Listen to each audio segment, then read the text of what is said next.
दोस्तों, बुढ़ापा अर्थात जल्दी बाल सफेद हो जाना, शरीर कमजोर हो जाना, दांत कमजोर होना, गाल अंदर बैठ जाना, जल्दी थक जाना, चेहरा निस्तेज हो जाना, पाचन तंत्र बिगड़ जाना, आंखें कमजोर होना इत्यादि सम्मानित ये सभी लक्ष्य बुढ़ापे की अवस्था में होते हैं। लेकिन अब ऐसा नहीं है। जवानी के दिनों में भी काफी युवा इन बुढ़ापे का शिकार हो जाते हैं।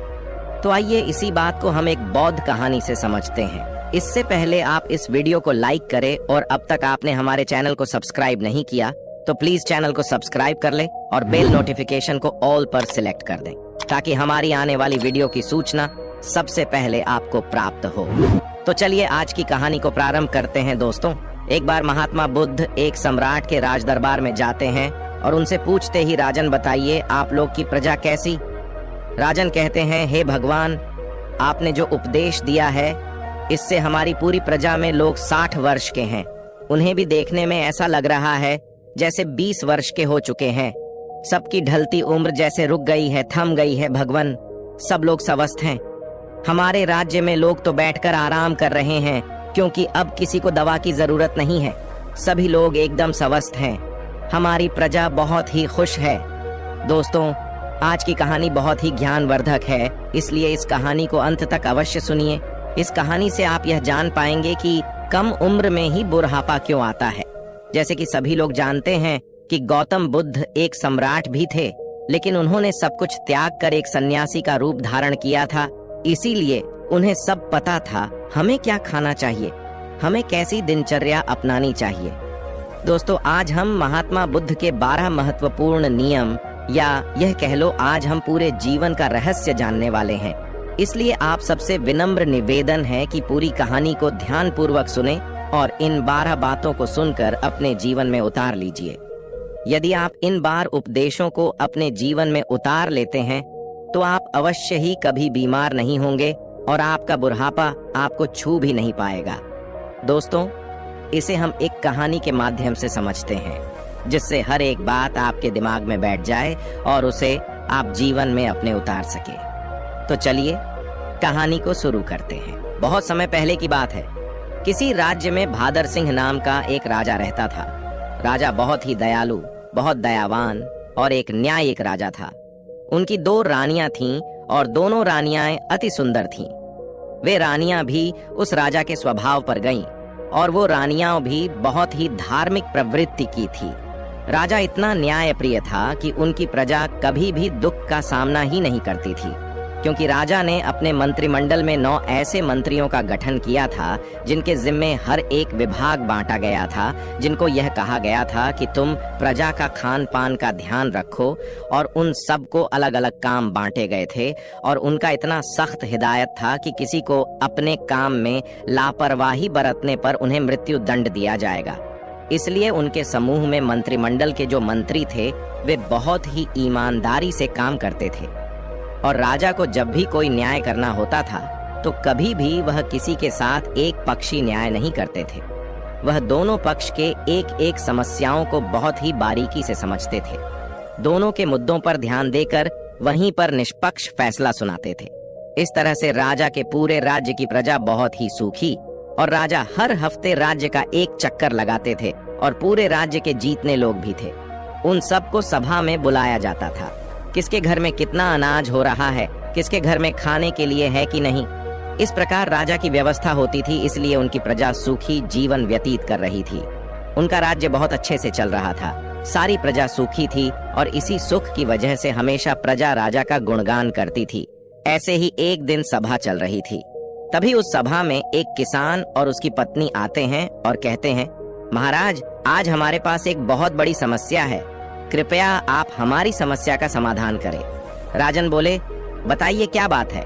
किसान कहता है कि मेरे 2 बेटे हैं और अभी उनकी उम्र बहुत कम, अभी से ही उनकी उम्र ज्यादा से ज्यादा 26 से 28 साल की होगी, लेकिन वह देखने में ऐसे लग रहे हैं जैसे उनकी उम्र 60 वर्ष की हो चुकी है। उनके सिर से बाल झड़ते जा रहे हैं, उनका पेट निकलता जा रहा है, वे बहुत आलसी हो गए हैं, कोई भी काम नहीं करते हैं। हमने इधर उधर से बहुत दवाइयां करवाई लेकिन कोई फायदा नहीं हुआ। महाराज कहते हैं ठीक है और अपने मंत्री जी को आदेश देते हुए कहते, मंत्री जी अपने राजवेद से इस किसान के बेटे का इलाज करवाया जाए और जो भी खर्च होगा उसे राज्य कोष से भरा जाए। और मंत्री जी ऐसा ही करते हैं। फिर राजवैद्य किसान के दोनों बेटों का इलाज राजकोष से करते हैं। काफी दिन इलाज चलने के बाद फिर भी वह किसान सभा में उपस्थित होता है और कहता है, महाराज कोई आराम नहीं हुआ, मेरा बेटा वैसे का वैसा ही है। राजा कहते हैं, ठीक है, हम इस पर विचार करेंगे। और इस पर विचार चल ही रहा था कि तभी उस गांव से एक पति पत्नी रोते हुए आते हैं और वह भी उसी समस्या का निवारण करना चाहते थे। फिर धीरे धीरे सवाल चल ही रहा था कि एक एक करके पूरे गांव के आधे से ज्यादा लोग वहां आ गए। राजा असमंजस में पड़ गया।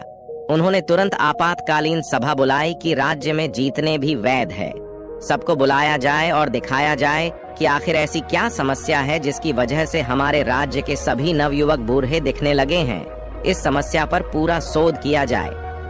राजा का यह सख्त आदेश था कि जल्द से जल्द इस पर कार्रवाई किया जाए और पूरे राज्य में छानबीन की जाए। सभी का घर घर जाकर पता लगाया जाए कि इसका कारण क्या है। जितनी भी प्रसिद्ध वैद्य थी सभी को बुलाया गया और फिर एक आपातकालीन बैठक की गई और उस आपातकालीन बैठक में सारे विचार विमर्श किया गया। राजा ने सभी वेदों से कहा, आप लोगों के पास 10 दिन का समय है और इस 10 दिन के अंदर पूरे राज्य के हर एक घर की बीमारी का पता लगाइए। ऐसी कौन सी बीमारी है या ऐसी कौन सी चीज है जिसे खाने से यह बीमारी हो रही है। राजा ने कहा कि जो भी राज्य में इस बीमारी का सही सटीक पता लगाएगा उस राजवैद्य को उचित पुरस्कार के रूप में एक राज दे दूंगा।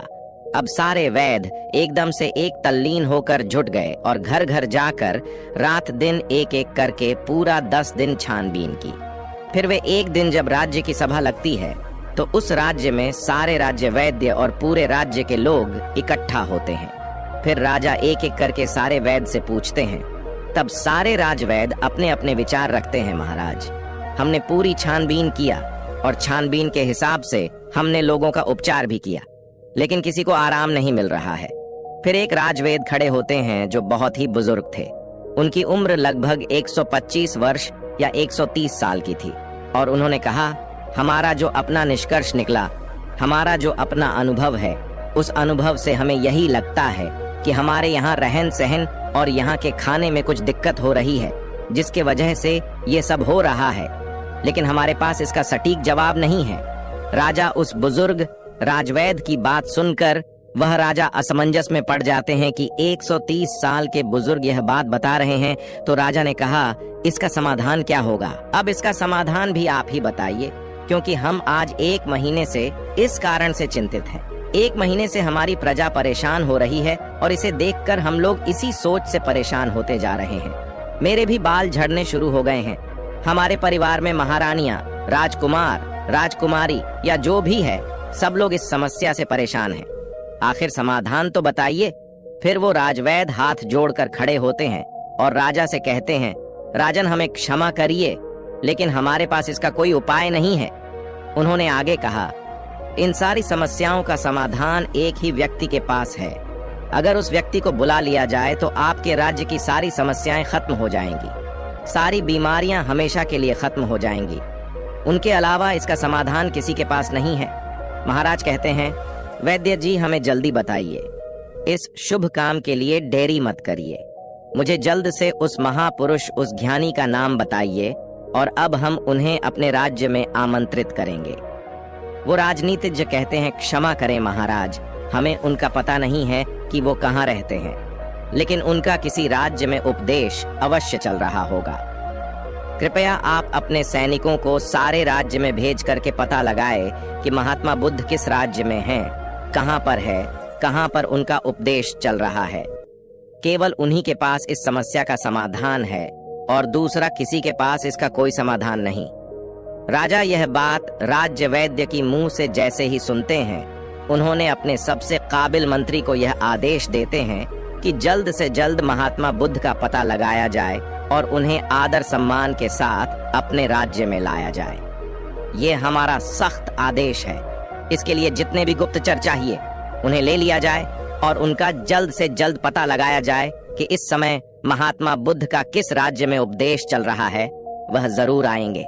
उनको हमारा संदेश भेजिए, उनको कहिए कि सम्राट बुलाए है।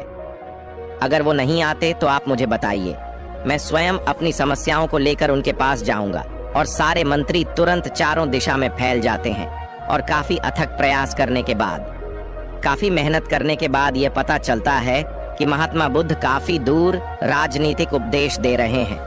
मंत्री वहां जाते हैं और बुद्ध को प्रणाम करते हैं और कहते हैं, भगवान आपको हमारे राजा ने बुलाया है। हमारे राज्य पे बहुत बड़ी बीमारी आ गई है, कृपया आप हमारे साथ चलने की कृपा करें। महात्मा बुद्ध इतने दयालु, इतने हंसमुख, उनका तो बस एक ही उपदेश था कि इस धरती पर हर एक प्राणी स्वस्थ और निरोग रहे, किसी के मन में छल ना रहे, कपट ना रहे, कोई दुखी ना रहे, सभी लोग हंसते रहे। जैसे ही उन्होंने सैनिकों के मुंह से सुना, उन्होंने कहा, क्यों नहीं, हम तुरंत चलते हैं। और महात्मा बुद्ध उस मंत्री के साथ राज्य में आने के लिए तैयार हो गए और उनके साथ जो उनके शिष्य थे वो भी आते हैं। राजा महात्मा बुद्ध का दरबार में स्वागत करते हैं। उन्हें प्रणाम करते हुए सादर आमंत्रित किया जाता है और फिर वह राजा महात्मा बुद्ध से कहते हैं, भगवान हमारी बड़ी ही हंसमुख प्रजा है, सुखी है, लेकिन आज उनके ऊपर बहुत बड़ी विपत्ति आ गई है। जब इनके ऊपर विपत्ति आ गई है तो मान लीजिए कि हमारे ऊपर ही विपत्ति आ गई है। ये प्रजा नहीं है, ये हमारे परिवार के सदस्य हैं। कृपया आप इन सभी की समस्याओं का समाधान कीजिए। महात्मा बुद्ध राजा की तो पहले ही प्रशंसा सुन चुके थे। राजा की सोच और विचार से महात्मा बहुत प्रभावित हुई और मुस्कुराते हैं और राजा से कहते हैं, क्यों नहीं, ये तो कुछ नहीं है, सब ठीक हो जाएगा। इस समस्याओं को सारे लोग स्वयं पाल रखे हैं। ऐसी बात सुनकर राजा मुस्कुराते हैं और कहते हैं, भगवान इतनी बड़ी समस्या है और आप कह रहे हैं कोई समस्या नहीं है। फिर राजा ने कहा, ठीक है गुरुवर, जैसे भी हो आप हमारे प्रजा को ठीक कर दीजिए। महात्मा बुद्ध के सामने एक शिष्य खड़ा था। महात्मा बुद्ध उस शिष्य की तरफ इशारा करते हैं तो शिष्य कहता है, राजन, हमें आपके राज्य में एक ऐसा खुला स्थान दीजिए जहां पर राज्य के सभी लोग एकत्रित हो सके, जहां का खुला वातावरण हो, जहां प्राकृतिक धूप आती हो, जहां प्राकृतिक हवा हो, सुनहरा माहौल। वहां पर कल प्रातः 4:09 बजे लोगों का उपचार किया जाएगा। लेकिन लोगों को उपचार देने से पहले आप अपने राज्य में ऐसा आदेश लागू कर दीजिए, उस स्थान पर आपके पूरे राज्य के सभी लोग और आप खुद भी उस स्थान पर उपस्थित हों। सभी लोगों को कल से उपदेश देना शुरू हो जाएगा और यह उपदेश 12 दिन तक चलेगा। 12 दिन एक एक करके उपदेश दिया जाएगा और इन 12 दिनों में आपकी पूरी प्रजा स्वस्थ हो जाएगी। राजा शिष्य के मुंह से यह बात सुनकर बड़े खुश होते हैं। सिर्फ 12 दिन में राजा कहते हैं, ठीक है, जो भी खर्च आएगा वो सारे हमारे राजकोष से दिया जाएगा। फिर वो शिष्य कहता है, कोई खर्चा नहीं आएगा महाराज, आप निश्चिंत रहिए।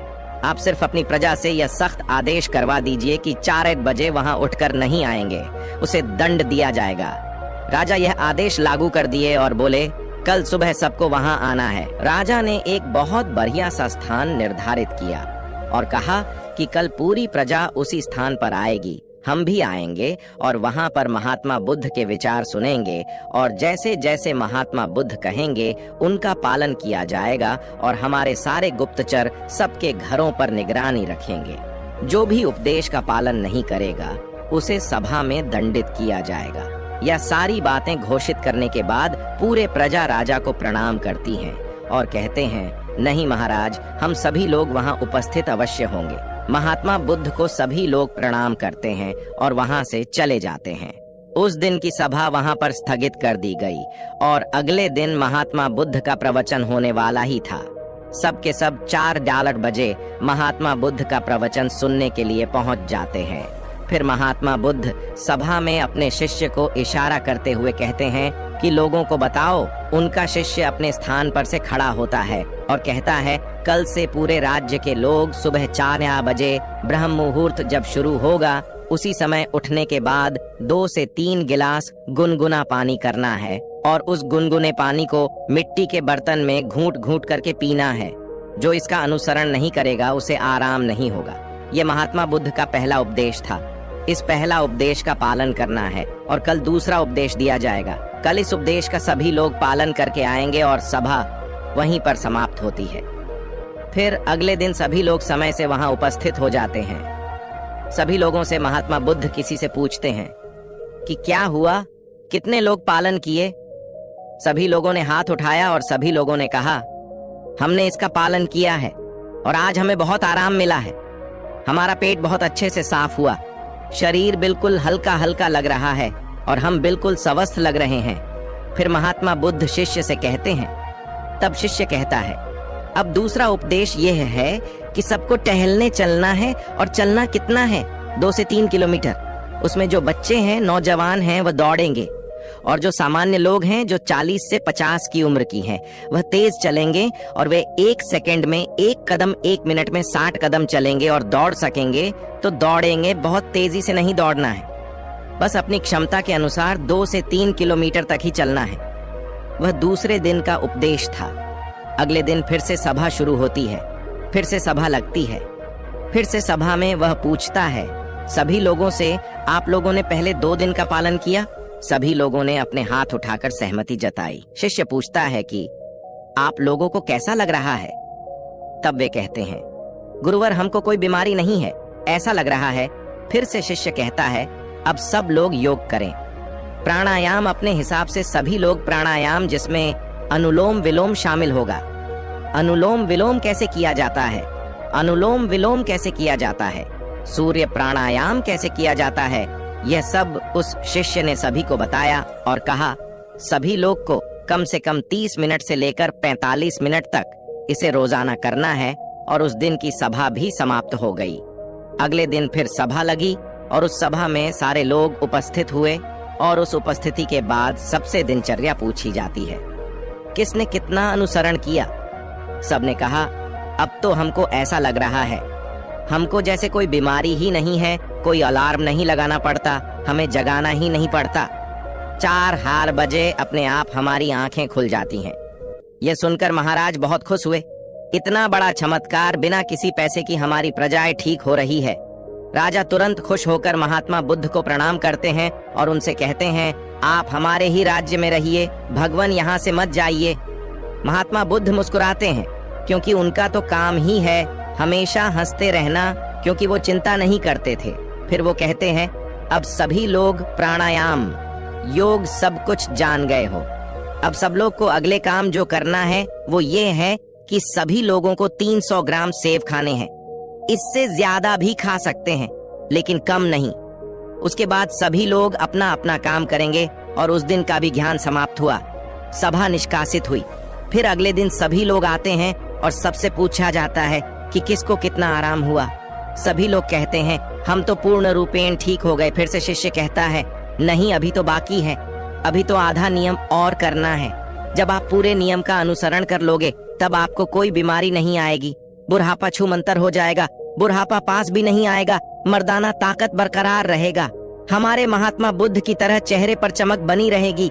फिर वे कहते हैं, अगला उपदेश क्या है? ये सुनिए, कल से सुबह 7-8 बजे तक सबको सेब खा लेना।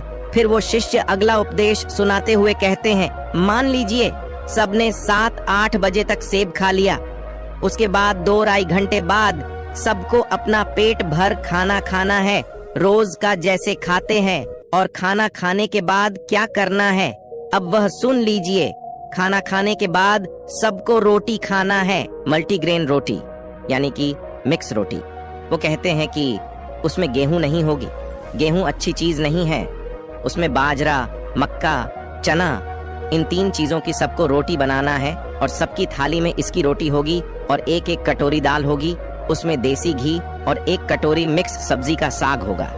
वह सीजन के हिसाब से होगा। सीजन वाली सब्जी अच्छी होती है, वही खाने योग्य होती है। बिना सीजन वाली सब्जी नहीं खाना है। बिना सीजन वाली सब्जी स्टोर रूम में स्टोर की हुई रहती है, जो कि काफी दिनों से रखी होती है। और खाना खाने के 30 मिनट बाद सभी को 1-1 कटोरी दही खाना है। यदि खाने में आप यह भी शामिल करते हैं तो जब आपका खाना खाने के आधा घंटे बाद दही में गुड़ डालकर खाएंगे तो आपका खाना बड़ी आसानी से बच जाएगा। फिर से शिष्य ने कहा, यह आज का उपदेश था, समाप्त हुआ और कल सभी लोग इसका अनुसरण करके आएंगे और सब लोग खुशी खुशी अपने घर को जाते हैं। जैसे उपदेश से बताया गया था ठीक उसी प्रकार सभी लोग उसका पालन करते हैं। फिर अगले दिन की सभा होती है और सारे लोग सभा में उपस्थित होते हैं। सबसे पूछा जाता है कि किसको कितना आराम हुआ। तब लोग कहते हैं, भगवान हमको तो कुछ बीमारी ही नहीं है, हम तो पूर्ण रूप से ठीक हो गए, हमको तो लगता ही नहीं है कि हम कभी बीमार हुए थे। महाराज और खुश हो गए। वह कहते हैं, यह तो खाना ही खाने से सब लोग ठीक हो गए, खाने से सबकी बीमारियां ठीक हो गईं। धीरे धीरे लग रहा था जैसे कि सबका मोटापा भी अपने आप चला गया। फिर वो कहता है, रुकिए, अभी तो कुछ और बाकी है, आगे का सुनिए। सबसे पहले वो शिष्य बताता है कि आप लोग यह भी ध्यान रखें कि खाना और पीना दोनों एक साथ ना करिए। जैसे खाना निगलते वक्त आपको दिक्कत हो रही है, थोड़ा सा एक घूंट पानी बीच में पी सकते हैं, परंतु इकट्ठा पानी एक गिलास नहीं पीना है। खाना खाने के 1 घंटे बाद ही पूरी तरह से आप जितना चाहे पानी पी सकते हैं।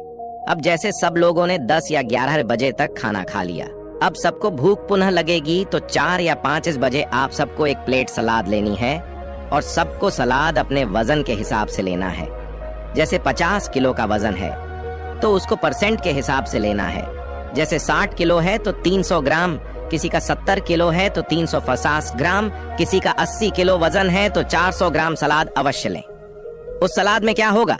सलाद में होगा गाजर, चुकंदर, मूली, टमाटर और 1 टुकड़ा अदरक होगा। 3 से 4 लहसुन की कलियां होंगी और स्वाद के लिए आप उसमें काला नमक या भुना हुआ जीरा भी डाल सकते हैं। सलाद लेने के पहले कुछ भी खाना पीना नहीं है, जैसा कि पहले ही बता दिया है। उसको फॉलो करिए और अगले दिन आइए, उस दिन की सभा समाप्त होती है। सभी लोग अपने घर चले जाते हैं और जैसी जैसी वह नियम बताए गए थे सब लोग उसका पालन करते हैं। फिर अगले दिन सभा में सबसे पूछा जाता है कि आप लोगों को कैसा लग रहा है, आपका शरीर कैसा अनुभव कर रहा है। सभी लोगों के चेहरे पर मुस्कान और सबका चेहरा एक तेज की तरह चमक रहा था। ऐसा लग रहा था जैसे उनकी ढलती उम्र थम सी गई हो। फिर राजा बद्धे प्रसन्न होते हैं। फिर राजा महात्मा बुद्ध के चरण में जाकर प्रणाम करते हैं और कहते हैं, धन्य है भगवान, आपने तो सबको खाने से ही ठीक कर दिया। तब उसने कहा, महाराज रुकिए, अभी तो सारे उपदेश बाकी हैं। अभी जब मैं पूरा उपदेश बता दूंगा तब हमारे भगवान की तरह कोई बीमारी नहीं होगा, कभी किसी को बुढ़ापा नहीं आएगा। राजा कहते हैं, जल्दी बताइए गुरुवर, जल्दी बताइए, हमें सारी चीजें सुननी है। मैं भी महसूस कर पा रहा हूँ कि जैसे मुझे भी कोई बीमारी नहीं है। मैं अब 16 वर्ष का हूँ। फिर वे बताते हैं, अब रात में क्या करना है। सबका खाना जो रात का है, सूर्य डूबने से पहले सब लोग को खाना खा लेना है, क्योंकि जब हमारे पेट पर सूर्य की रोशनी पड़ती है तो उस पर हमारा पेट में हमारा अन्नाशय ज्यादा काम करता है। जब धीरे धीरे सूर्य की रोशनी कम होने लगती है तो हमारा अन्नाशय काम करना बंद कर देती है। इसीलिए आर्षि मुनि लोग सूर्य डूबने से 1 घंटे पहले खाना खा लेते थे। इसके 2 फायदे हैं। जब आप सूरज डूबने से पहले खाना खा लेंगे तो आपका सारा खाना पचना शुरू हो जाएगा, और जब आप सोने जाएंगे तो 3 या 4 घंटे में आपका सारा खाना पूर्ण रूप से पच जाएगा। इसके फायदे, एक तो आपको नींद बढ़िया आएगा, और अगर आप लेट खाना खाते हैं तो अपने जीवन को बिगाड़ लेते हैं तो उससे आपको जल्दी नींद नहीं आएगी। आपके पेट में अच्छे से खाना पचेगा नहीं, इससे आपको गैस बनेगा। इसलिए आपको सूर्यास्त के 1 घंटे पहले रात का खाना खा लेना है। और खाने में क्या क्या लेना है वह है मल्टीग्रेन, रोटी साग सब्जी सीजन के हिसाब से 2 चीज और खाना है। कितना खाना है? नाम मात्र, यानी कि हल्का खाना खाना है, जैसे लगी कि आपने खाना नहीं खाया है। फिर उसके 1 घंटे बाद आपको 1 गिलास दूध पीना है, उसमें 3 ग्राम हल्दी डाल देना है। हल्दी शुद्ध घर का होना चाहिए, बाजार का नहीं। उसे उबालें और जब ठंडा हो जाए फिर उसको पीना है। हल्दी वाला दूध आपकी सारी बीमारी को नाश कर देता है। यही इतना शक्तिशाली होता है। अब सारे लोग इसका पालन करेंगे और उसका अनुसरण करेंगे। इसके बाद दूध पीने के तुरंत बाद सोने नहीं जाना है।